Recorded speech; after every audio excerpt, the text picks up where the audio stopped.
Buonasera amici di Valdo TV, benvenuti a queste interviste live di Valdo TV. In questo periodo di coronavirus succedono molte cose, succede che chi fa il presentatore si cambia di incarico, fa regista, succede che chi fa il cameraman deve fare il presentatore, succede che chi fa regista può fare sia presentatore che cameraman, insomma sta succedendo un po' di tutti i colori. L'intervistato di questa sera, l'ospite di questa sera è un ragazzo che abbiamo già conosciuto sui canali qui di Valdo TV. Qualche settimana fa abbiamo visto un video, un appello particolare, abbiamo cercato di capitare, di vedere per caso in un suo blog su internet un suo appello, l'abbiamo raccolto, l'abbiamo sentito, l'abbiamo ospitato nei nostri canali web e poi è successo qualcosa di particolare dopo di questo video. Il nostro ospite di questa sera è Matteo Longo, che dovrebbe essere in collegamento con noi. Matteo, ciao Matteo, buonasera Matteo. Buonasera a tutti. Matteo Longo, per chi non lo sapesse, eccoci Carlo, hai un lievissimo ritardo nei miei confronti, ma cercheremo di capirci in ogni caso, dai, è il bello della diretta. Il bello della diretta, il bello di queste nuove tecnologie che funzionano, però potrebbero anche essere perfezionate, poi magari scopriremo anche perché. Noi ti abbiamo conosciuto qualche settimana fa come Valdo TV, mostrando un tuo video, mostrando un tuo appello. L'appello era che tu avevi fatto, diciamolo, tu sei un giovane perito informatico che però a un certo momento ha deciso di diventare infermiere. Perché hai deciso di diventare infermiere intanto, prima di tutto? Allora, ho deciso di diventare infermiere da prima perché forse la professione come perito informatico non mi gratificava, in quanto forse non mi dava quello che nella professione infermieristica poi si è rivelato essere fondamentale, ovvero il contatto. Da perito informatico purtroppo ti relazioni con delle macchine, dove tu scrivi del codice e le macchine rispondono. Era la mia professione, per quanto comunque continuo a portarla avanti con il blog, con il sito, con delle consulenze anche, ma mi rendo conto che dal momento in cui mi sono iscritto in infermieristica, non solo per quanto riguarda conoscenze e competenze utili e spendibili nella vita reale, ma mi rendo conto proprio che la mia vita è anche in termini qualitativi. Ok, sarebbe stato molto più semplice avere i famosi orari di 8 ore, che ne so, dalle 8 alle 17 in un ufficio dal venerdì al sabato, scusate, dal lunedì al venerdì, piuttosto che lavorare su turni nei festivi e quant'altro, ma è tutta un'altra cosa. La professione infermieristica ti dà questa visione a 360 gradi della persona, della professione, ti dà delle conoscenze spendibili nella vita di tutti i giorni e comunque una capacità di ragionamento che può snodarsi anche nei più svariati ambiti. Cioè, dell'ultimo anno di infermieristica è proprio teoria e filosofia. Quindi è una professione che a mio avviso è completa e sono molto fiero di aver scelto questa professione. Quindi tu ad un certo punto della tua vita hai deciso di spegnere il computer, diciamo così, e di andare verso gli studi infermieristici. E quando è che sei laureato, Matteo? Allora, io purtroppo per diventare infermiere ci ho impiegato parecchio tempo, anche perché ci mettiamo in mezzo 2 incidenti, che poi chi comunque mi conosce lo sa, ho fatto qualche frattura, i problemi già pregressi. Quindi se ci aggiungiamo i problemi pregressi, il paio di incidenti e alcune vicissitudini in corse, per colpa anche di gente che credeva che uno zoppo, come mi piace definirmi, che chi l'ha letto e chi ha visto l'articolo non potesse fare l'infermiere, e purtroppo ancora anche all'inizio a dover lottare contro questi pregiudizi. Perché diciamolo Matteo, tu hai una piccola forma di invalidità, anche se non vuoi chiamarlo invalidità, giusto?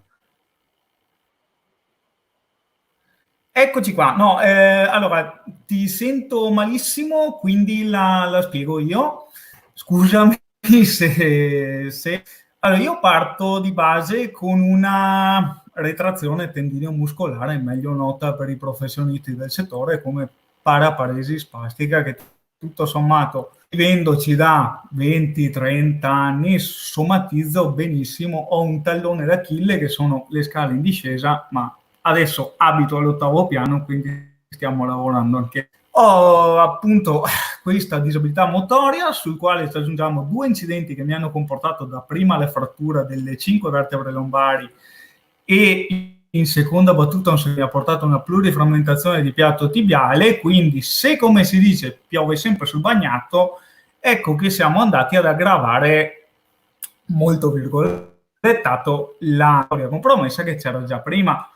Ma tutto sommato, anche come avete potuto vedere nel video precedente, o chi comunque mi conosce, chi ha delle interazioni con me, o semplicemente un contatto, capisce che posso tuttavia essere brutto da vedere, ma funzionale, ecco. Quindi torniamo, bella questa, diciamo. Torniamo ai tuoi studi. Quindi tu a un certo momento sei diventato infermiere e poi cosa è successo? Raccontaci cosa è successo dopo. Io a un certo momento sono diventato infermiere e oltre ad essermi commosso tantissimo perché finalmente dopo 7 anni ce l'ho fatta, quindi oltre ad essermi commosso tantissimo ho iniziato, come tutti gli infermieri, la ricerca di un lavoro. Sono stato scartato un po' di qua, un po' di là, un po' perché zoppi, per le famose scuse, ma sa, dobbiamo pensare prima alla sua sicurezza, poi a quella dei pazienti, ma se lei ci cade... C'è da dire che persone, virgolettatemelo, ma normodotate possono cadere. Per cui, se ragioniamo in termini di risk management, tutti possono cadere, quindi significa che potrebbe fare l'infermiere? No. Quindi ho trovato una realtà che stava cercando infermieri nella zona, nei dintorni del Segusinese, una realtà che comunque mi ha offerto la possibilità di spendermi nel mondo del lavoro, di far vedere che ero in grado di lavorare, di redigere una seconda idoneità alla mansione specifica, cosa importantissima appunto per poter esercitare, e pur tuttavia con l'avvento, ecco, del coronavirus mi sono sentito in dovere anche deontologicamente di rispondere a quella che è la chiamata, il giuramento dell'infermiere, che era in voga fino a qualche anno fa. Citava appunto che l'infermiere presta il suo operato in situazioni di calamità e di interesse nazionale. Quindi per fini deontologici decido di, e anche curricolari a dire la verità, perché comunque credo che le esperienze in questo ambito mi aiuti notevolmente a crescere in ambito professionale, anche perché qui siamo interfacciati tra professionisti, c'è anche infermieri. Devo dire che ho dei colleghi, degli infermieri fantastici, siamo tutti provenienti da realtà diverse, chi da RSA, quindi case di riposo, chi da pedaliera, chi da esperienza domiciliare, e quindi ci si interfaccia con diversi modi di lavorare e si impara tutti l'uno dall'altro cercando di portare a casa qualcosa, quindi è un'esperienza curricolare che a mio avviso andava fatta, per cui eccomi qua, cioè mi sono licenziato dal contratto a tempo indeterminato prima e sono qua. Però nel frattempo è successa un'altra cosa, quindi tu avevi questo contratto a tempo determinato qui vicino a Dubbiano, Segusino, quindi il tuo paese di residenza, e ti sei offerto per diventare un soldato contro il coronavirus, giusto?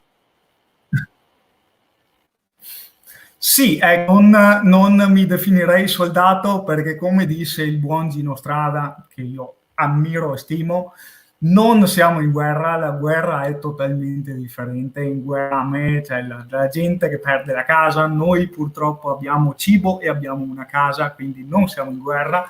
Non sono un soldato, sono un professionista che in momento sta facendo quello che deve fare.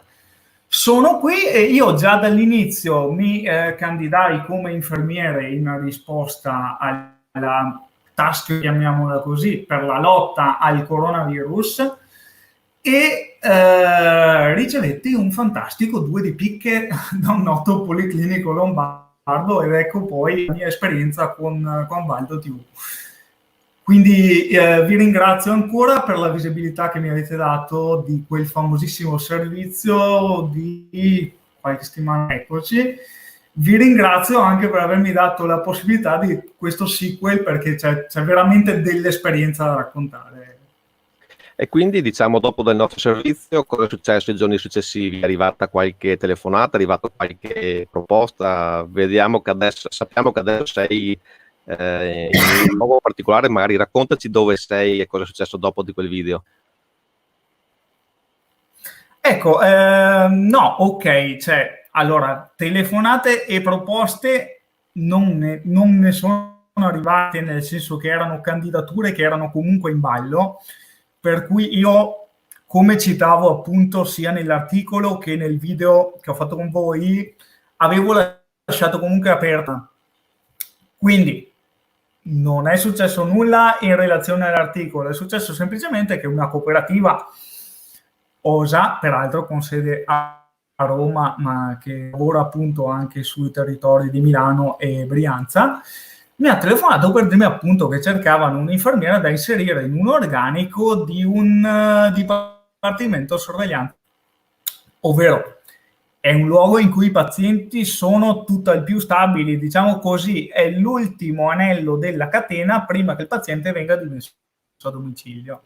Abbiamo il paziente stabile, noi ci troviamo il paziente magari diabetico che deve gestire la terapia che è cambiata perché le condizioni di salute determinate hanno fatto sì che la terapia variasse. Per esempio, molti pazienti che prendono o che prendevano prima il famoso Euthyrox, a volte deve essere modificata la terapia e non glielo puoi, ed è difficile interfacciarsi con un paziente che prendeva Ox da 75 per 20 anni, 30 anni, andare a spiegargli che dopo il coronavirus per un periodo l'Euthyrox deve a 25 perché quei determinati valori di TSH, T3 e T4 fanno sì che la terapia sia andata a scalare, ma probabilmente potrebbe non essere stata del Covid, probabilmente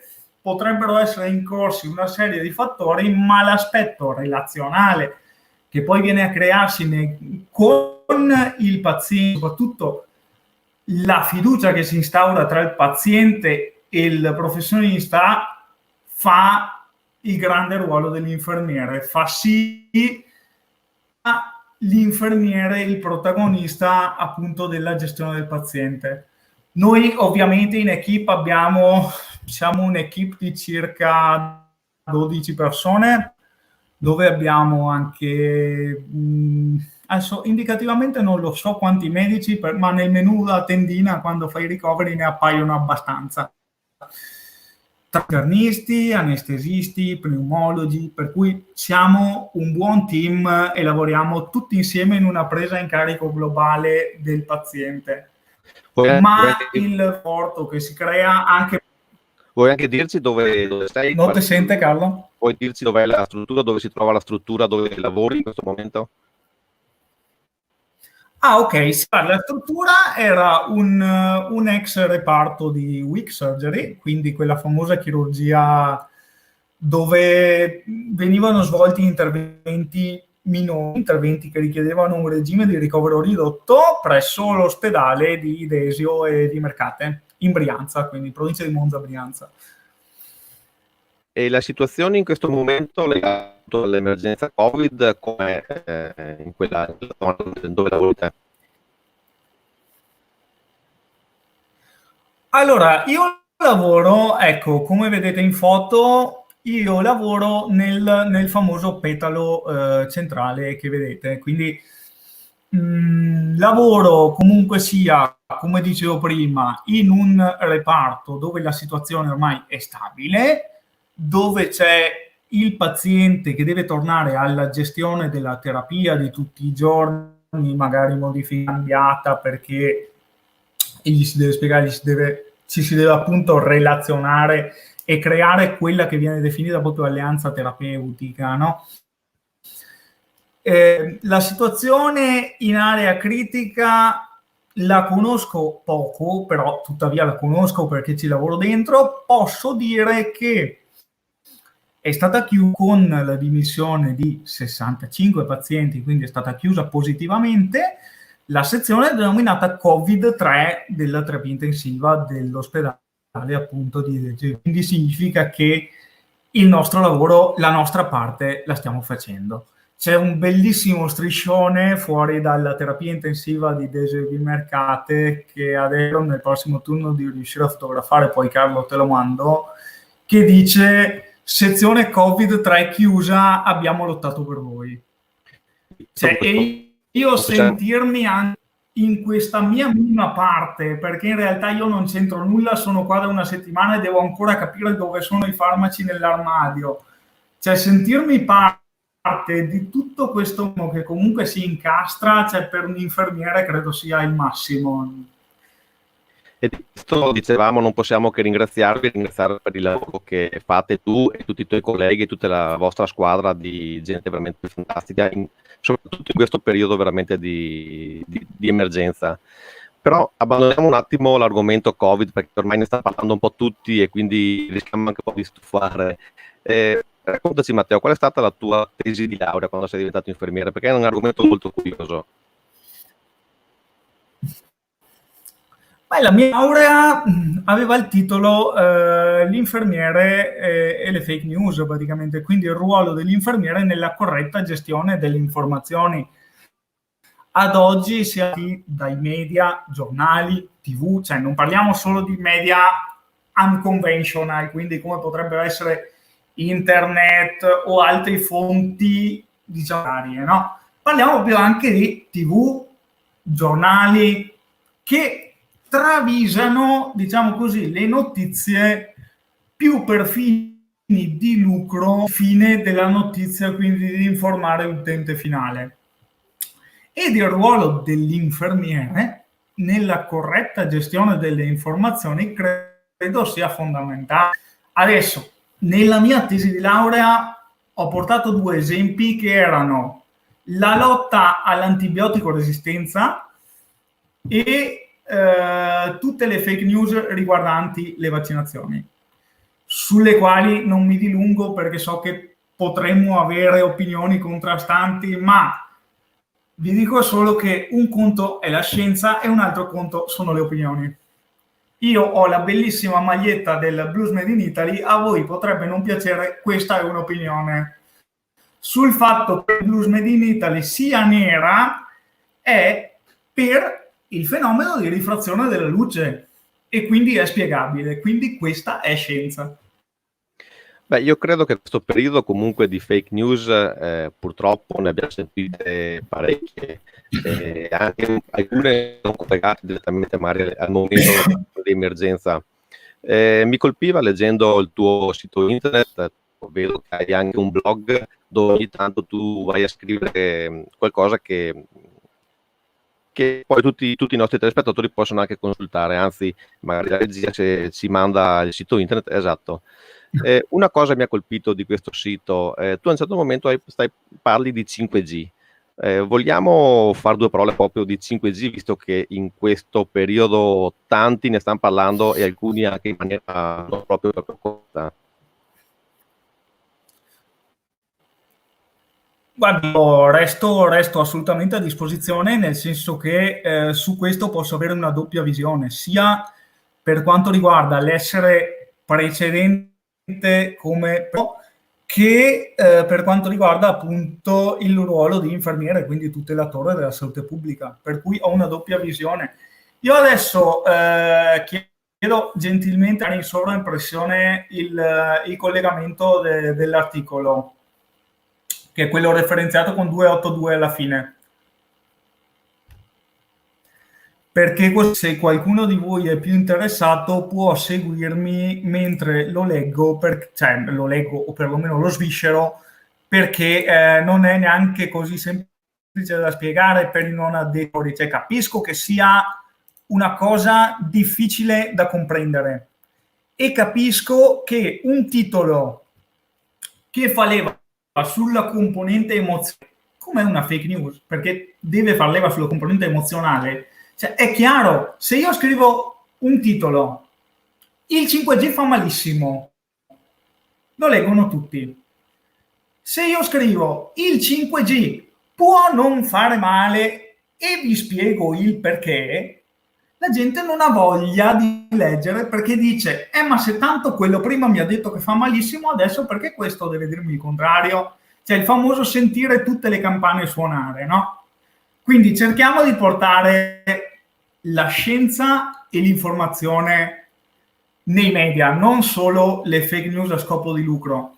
Ora, c'è una piccola strategia che voglio darvi senza tirare in ballo siti, senza tirare in ballo logicamente la concorrenza, chiamiamola così, anche se io non sono un benemerito nessuno nel web, quindi tutto sommato voglio lasciarvi con questa piccola strategia. Allora, considerate che chiunque fa un sito, chiunque crea un blog può avere la possibilità di monetizzarci, semplicemente inserendo della pubblicità a caso, i famosi banner pubblicitari che si aprono, o anche, che ne so, il famoso congratulazioni, lei è il 900,999 visitatore, hai vinto. Questo è un famoso banner.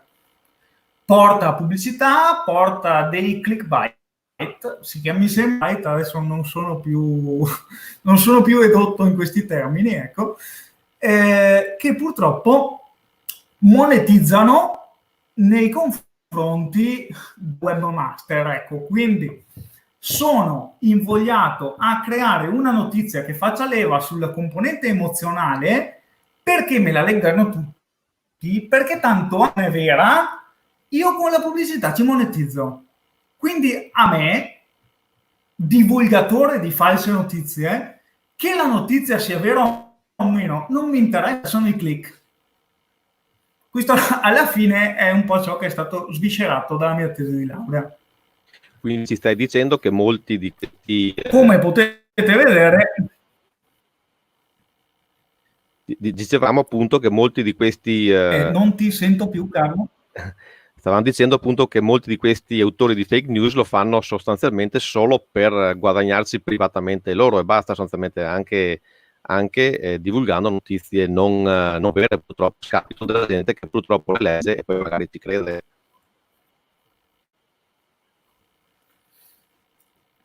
Ma scusami Carlo, purtroppo mi scappi per colpa della connessione che abbiamo capito essere abbastanza scadente. 5G, dai. No, ecco, sì, il problema qual è? Il problema è che spesso e volentieri la gente comune, cioè il lettore tipo non ha la capacità di comprendere di cosa realmente stia parlando la notizia.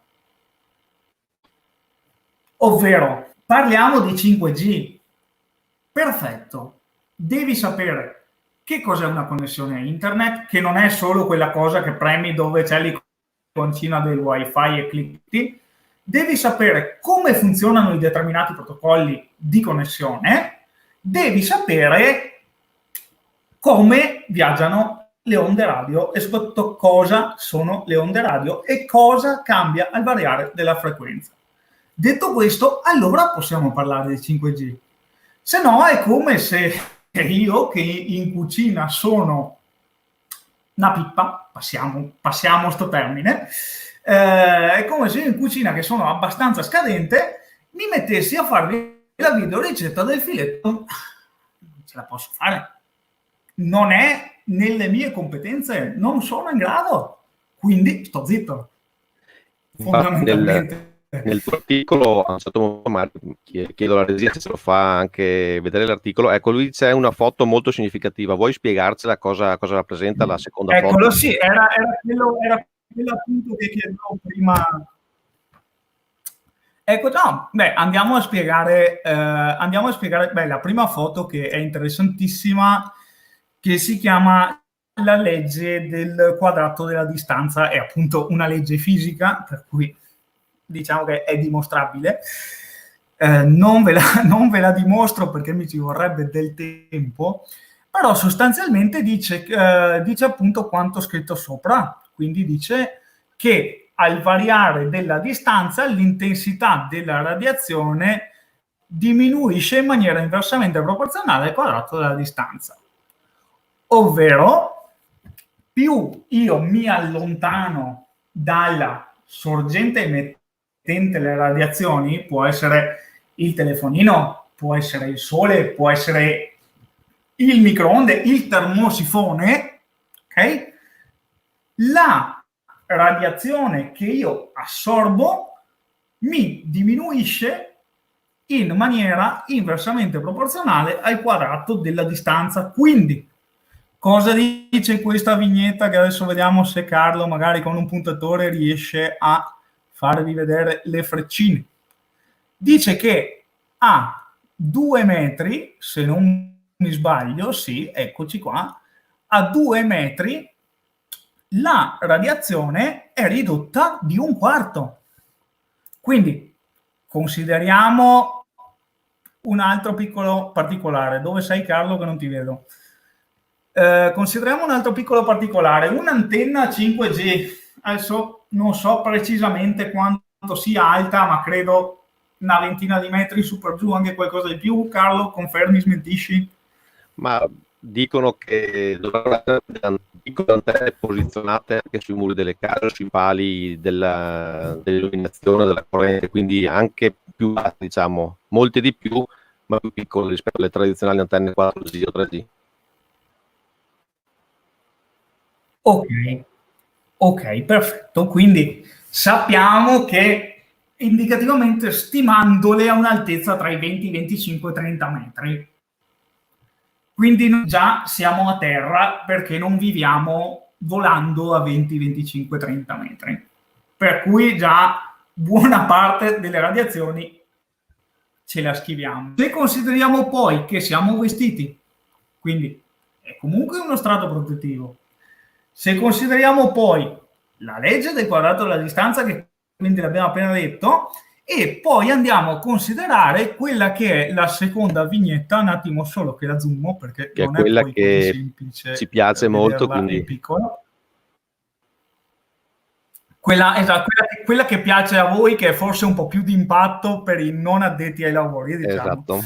Ecco, vediamo che le onde emesse appunto dal 5G o dal cellulare che sia, o comunque dal wifi con cui io sono collegato in questo momento e tutti voi siete collegati in questo momento, sono situate tra le onde radio, quindi, che ne so, Bella e Monella piuttosto che Birichina, piuttosto che un baracchino CB, piuttosto che non ne ho la pallida idea, e le microonde, ovvero quello che usate per scaldarvi i sofficini, giusto tanto per. Le onde, appunto, l'intensità, scusate, della frequenza di dette onde viaggia appunto tra questi due spettri, diciamo, che se andiamo a considerarle in un'intensità crescente da sinistra verso destra, possiamo vedere come le UV light, che sono le radiazioni emesse dal Sole, sono in maniera esponenziale più dannose rispetto alle onde del 5G. Però, con le dovute precauzioni, nessuno ci impedisce di andare a prendere il Sole. Quindi, io direi, non facciamo allarmismi inutili, ragioniamo sui dati che abbiamo in mano. Abbiamo appena dimostrato, tra l'altro, che il famoso articolo bufala, smentito da più e più fonti, le quali io ho citato perché non sarei mai stato in grado di smentire una cosa del genere, della moria di uccelli durante i test delle antenne 5G. Era una bufala. La foto dell'articolo mi sembra fosse presa da un quotidiano olandese, sì, olandese, però il direttore appunto del parco dove è stata scattata la teneva che appunto in quel parco non ci fossero antenne 5G e quindi l'inattribuibilità della morte degli uccelli al 5G. Però la notizia falsa logicamente fa il giro perché ma allora se gli uccelli muoiono, perché basta mettere una foto d'effetto, logicamente, perché se non la mettiamo d'effetto, anche la mia d'effetto carina tutta blu con le lucine, però si vede che probabilmente non fa lo stesso effetto. Quindi il messaggio che vuoi darci è quello di approfondire, anche se possono sembrare particolari, anche se possono sembrare diciamo estreme, approfondirle sempre e soprattutto avere molta attenzione prima di condividere e di divulgare, giusto Matteo? No, allora qualsiasi cosa va approfondita, cioè io tornando all'esempio della posso fare se no una pasta in bianco e spesso e volentieri mi viene pure male, ma se devo mettermi a fare un filetto alla Wellington, prima devo mettermi a studiare di cosa si può prendere il filetto, di quanti grammi lo devo prendere, possibilmente dove lo devo prendere. Una volta che ho le conoscenze e le competenze, posso mettere insieme gli ingredienti, perché se no mi esce il solito Bruno Barbieri a Masterchef lo definiva mappazzone, no? Se no mi esce il solito mappazzone che magari da mangiare fa anche un po' schifo. Quindi evitiamo di fare i mappazzoni di notizie e cerchiamo di avere le conoscenze e le competenze necessarie per capire qual è una notizia reale, plausibile, veritiera, basata su dati certi. Adesso non sto qui a dilungarmi in statistiche, p-value, negli intervalli di confidenza, eccetera, eccetera. Però cerchiamo di dare un fondo di verità alle notizie. Cerchiamo di uscire da quella che è la componente emozionale o dall'istinto di branco. Molti psicologi, molti studi che ho citato anche che adesso ahimè non ricordo perché è passato un po' di tempo, citavano appunto come l'istinto di branco giocasse un ruolo fondamentale.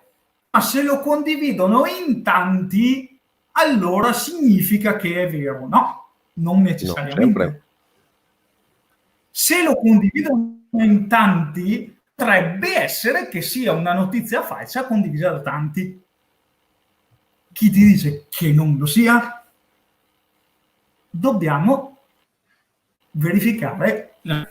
Logicamente io prima di fare un articolo o prima di dirvi che la sezione Covid-3 dell'ospedale civile di Desi Mercate ho dovuto documentare, non avrei mai potuto spararla a caso, in primis perché vado a ledere, che ne so, il prestigio dell'ospedale, seconda battuta anche perché poi ne risentirebbe la veridicità di quella che è la mia persona, cosa che mi risulterebbe poi controproducente. Quindi giustamente andiamo come dicevano le maestre una volta, accendere il cervello prima di cliccare su condividi magari. Esatto, e invece di lamentarci della connessione internet, dobbiamo connettere prima i neuroni. Probabilmente se avessimo avuto il 5G in questo momento ho voluto essere provocatorio, non mi perdonino però. Bene, allora io ringrazio. Spero mi perdonino, ho voluto essere provocatorio. Ti ringrazio Matteo e ovviamente ti invito per quando tornerai a Segusino a venirci a trovare anche allo studio 7 qui a Segusino, quindi magari potremmo approfondire ancora meglio questo argomento e anche altri argomenti. Ti mando anche il saluto dei nostri telespettatori e ti ringrazio ancora. Ovvio, a fine quarantena, quando si saranno sistemate le cose, sicuramente passerò, quindi volentieri. Vi ringrazio, vi saluto, ringrazio ancora Carlo e Valdo TV per l'opportunità. Bene, e noi ringraziamo tutti i nostri telespettatori vi ricordiamo di seguirci sempre con le nostre interviste on live, questo nuovo format di Valdo TV, e l'appuntamento è alla prossima puntata.